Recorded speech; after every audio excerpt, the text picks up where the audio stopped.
Hello, everyone, and welcome back to day 46 of our Jewel Cichlid Fry Journey. 6 weeks and 4 days in, and the tank is alive with activity.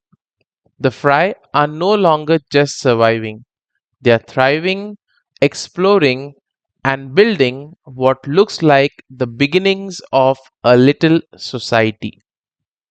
Each fry is finding its place, whether as a bold leader, a cautious follower, or something in between. Now, today we'll explore how social hierarchies are shaping the fry's world, what that means for their future, and what role you, as the fish keeper, can play in guiding them through this important stage of their life. So let's begin by taking a look at the growth and size differences. So by day 46, growth differences are more visible than ever. The largest fry are noticeably ahead. They are streamlined, stronger, and more confident in their swimming. The smallest ones, on the other hand, though they are healthy, they often linger at the edges. So they are a bit cautious and they are also slower at feeding. Now, this size gap reflects competition at meal times.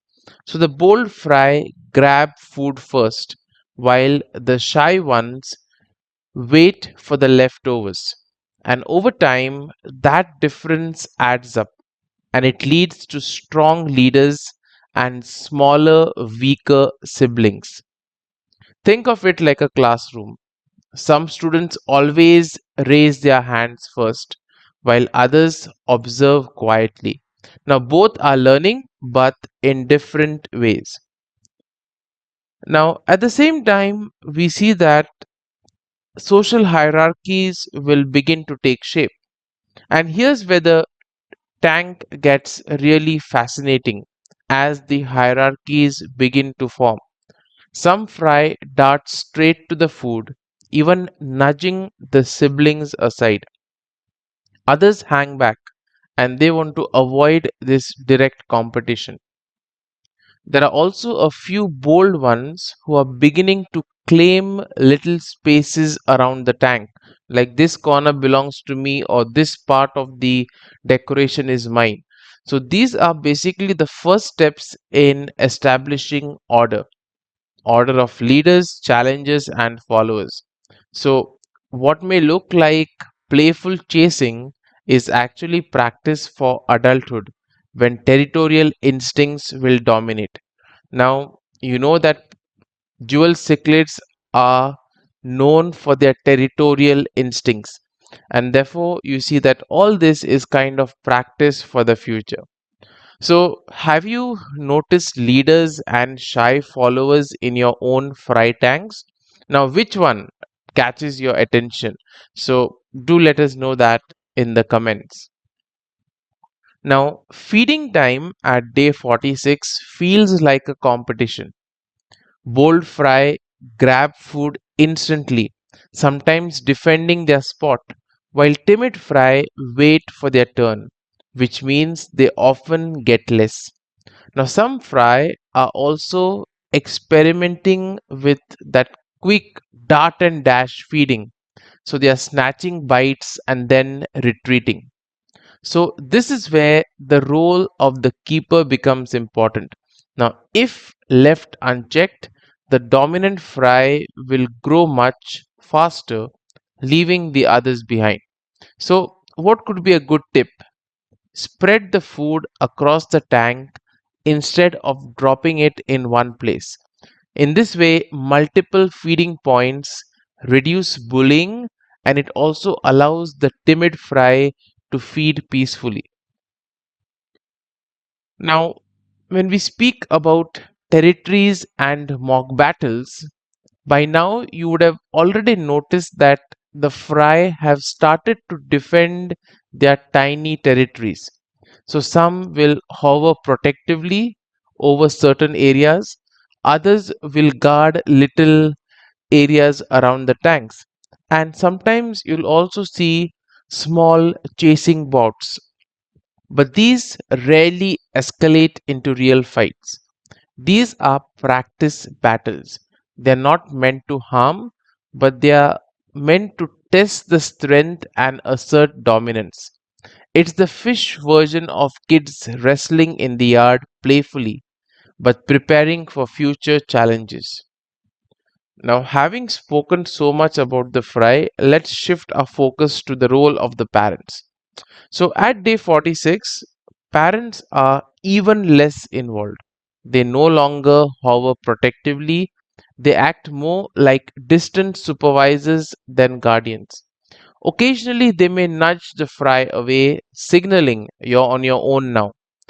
This shift is very important. Why? Because it forces the fry to rely on themselves, and thus it helps to sharpen survival instincts. It's very much like teenagers gaining independence. Parents step back but still watch from a distance. Now, you might be wondering, how can I, as a fish keeper, contribute to the overall well being of this aquarium? Well, as the hierarchies in the tank continue to intensify, your role as a keeper is key to maintaining balance. Now, here's what you can do and you should do. First is feed smaller amounts more often.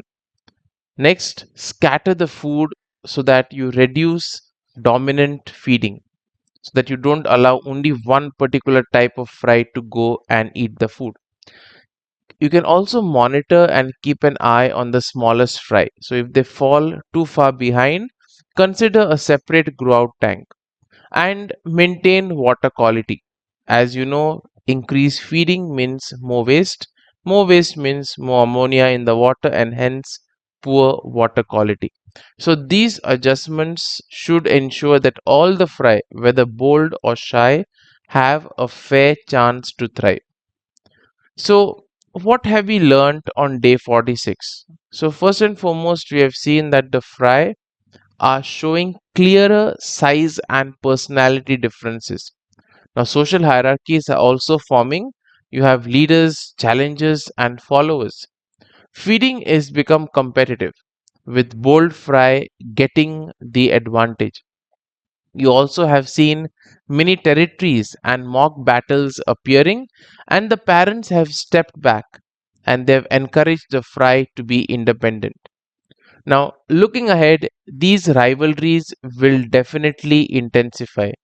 The fry are not just growing in size, they are also growing into roles as future adults. Soon we'll see more pronounced hierarchies and possibly the need for space adjustments or even grow out tanks. So that's it for our update on day 46 of a Jewel Cichlid Fry Journey. Thank you for joining me today. If you have been enjoying these updates, don't forget to like, subscribe, and share so that you don't miss day 47, where we'll track how these hierarchies continue shaping the fry's growth and future. So, until then, happy fish keeping.